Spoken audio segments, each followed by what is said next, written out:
My dear brothers and sisters, at this particular juncture, I want to coin a question.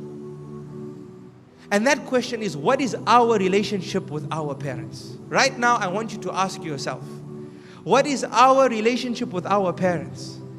Are we diligent children with our parents? Are our parents truly happy with us?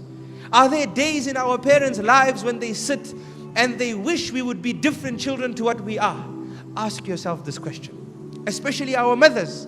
Because Rasulullah sallallahu alaihi wasallam taught us about how the mother has a precedence in our lives over the father.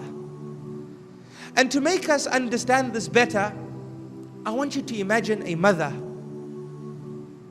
who writes a letter to her child. What do you think this mother would say in her letter? Would she not say, "My dear son, a long time ago, I received the best news a mother can receive, a human being can receive. And that was the news when I was informed that I was pregnant with you. And my dear child, I cannot express how happy I was on that day. And weeks passed by after that. And my body started changing. And I was scared, because I could not eat except that I would vomit what I ate. And I would feel weak. And my body started expanding as you grew in me. And my dear child, I promise you that with all the fear that I had, I was loving you more with every day that passed. Even though all this was happening to me, the day that I held you became even more dearer to me. And my dear child, those weeks became months. And I became even more heavier, to such an extent where I couldn't stand for long. I couldn't walk for long. And then a time came when I couldn't even sleep on my back, because of the weight of carrying you would cause immense pain on my chest. So I would sleep on my side. But I would fear when I would turn to my side that I might roll onto my stomach and harm you. That was a fear in my mind, my dear child. But I would try my best. And every day that passed, my love for you grew stronger. And my desire to hold you grew stronger. Until, my dear child, a day came when I felt a pain that I never ever felt in my life before. A pain in which I thought I would die. Wallahi, I thought I was going to die. A pain which I would not wish that my enemy felt. And it was the day when you were about to enter this world.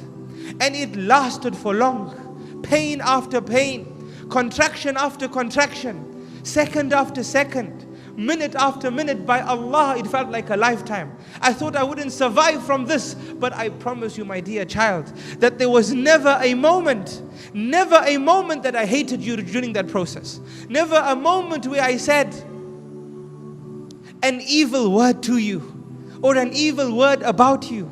Rather, my desire for you, my desire to hold you, my desire to see you kept me going. That inshallah it's soon, that inshallah it's soon. And I carried on going. I never ever said that I will take revenge over you after you're born.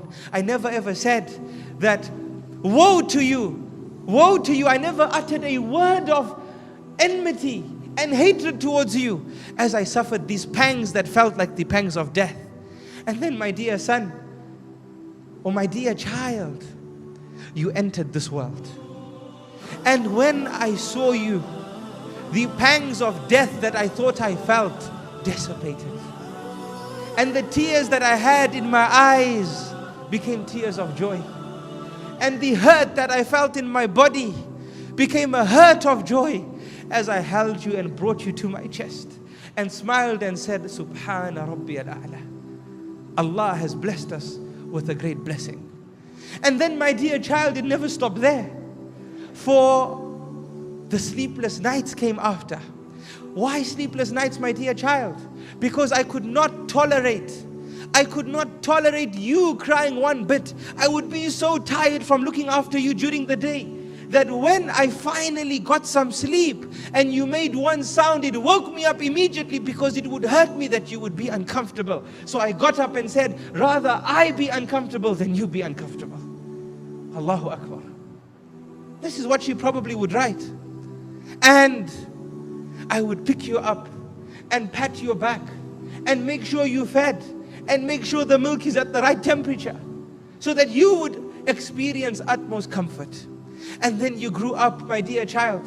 I saw you walking, and before that crawling. And then a day came which was difficult for me.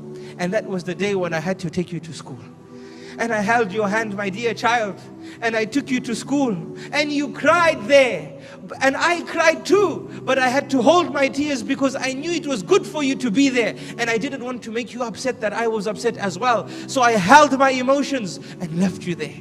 And then, my dear child, you grew in that school and you developed independence and you did things for yourself until a day came in your life and in my life when I was so happy for you, but I was extremely sad as well.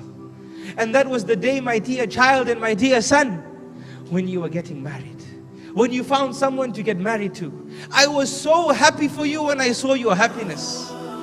But I was so sad as well. Why? Because, my dear child, those few things which I love doing for you, somebody else is going to do them for you now.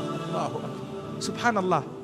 We would say that's a chore. They say, no, it's my happiness to wake up and make you breakfast and maybe wash your clothes and make your room and check that you're happy and ask you every now and again, my dear son, are you okay? How was your day?